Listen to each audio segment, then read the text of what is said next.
While many are celebrating the ruling, some are calling it a disaster. Most of the stores that are closing are having clearance sales, like this one, here at 145th Street. This room here at the new home of Bailey's Cafe will be a center of theater, dance, and art.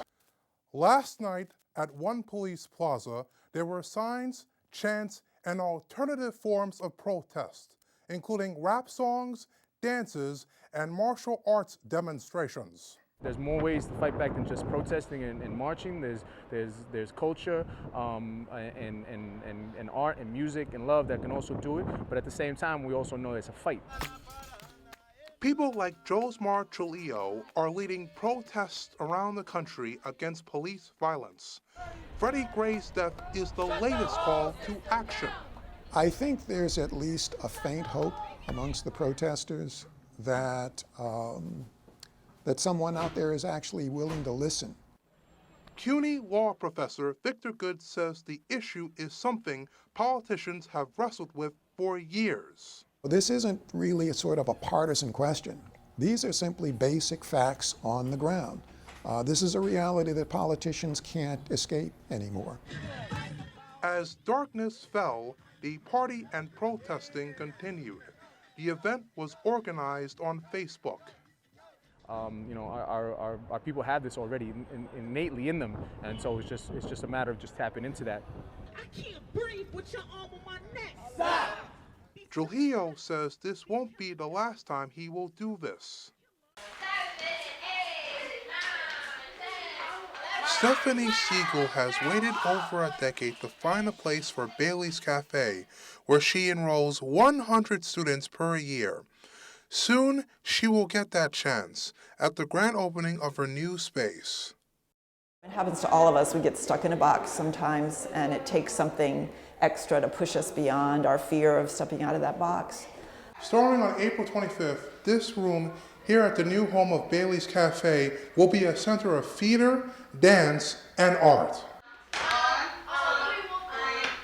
Often the arts frees up something, the pleasure of painting something or sharing music or sharing dance often takes you beyond that fear and, can help a person to grow. Since 2003, Siegel has offered a safe place for kids to express themselves through education and the arts. She was a Brooklyn school teacher for 25 years. Now she devotes herself full-time to Bailey's. It took a simple 3-2 vote to settle 10 years of debate. FCC Commissioner Tom Wheeler voted yes, ensuring consumers and businesses will have the same access to high-speed internet service. No one, whether government or corporate, should control free and open access to the internet. With the vote, internet users around America, like James McKenty and Amelia Bruner, will not have to fear slowed down access to their favorite websites. I commented on the FCC site multiple times. Data can be transferred and communicated equally across any nodes in the network. While many are celebrating the ruling, some are calling it a disaster. Internet service providers like Comcast and Verizon are among them. So are congressional Republicans, like John Food. The internet is going to be subject to the heavy hand of regulation as opposed to the light touch that's been utilized for so long up until this point. Columbia University computer science professor Vishal Mishra says the public is focused on the wrong problem. I hope 4 million people write to the FCC and demand greater competition. That's a much better solution than these net neutrality regulations. Mishra says that the best way to guarantee that the internet will continue to get faster is for the government to create more competition among the big service providers. Michaela? Long-suffering Sandy victims may finally get some relief. FEMA has finally agreed to review the insurance claims of homeowners who believe their post-storm compensation was unfair. The investigation could affect 144,000 people in New York and New Jersey.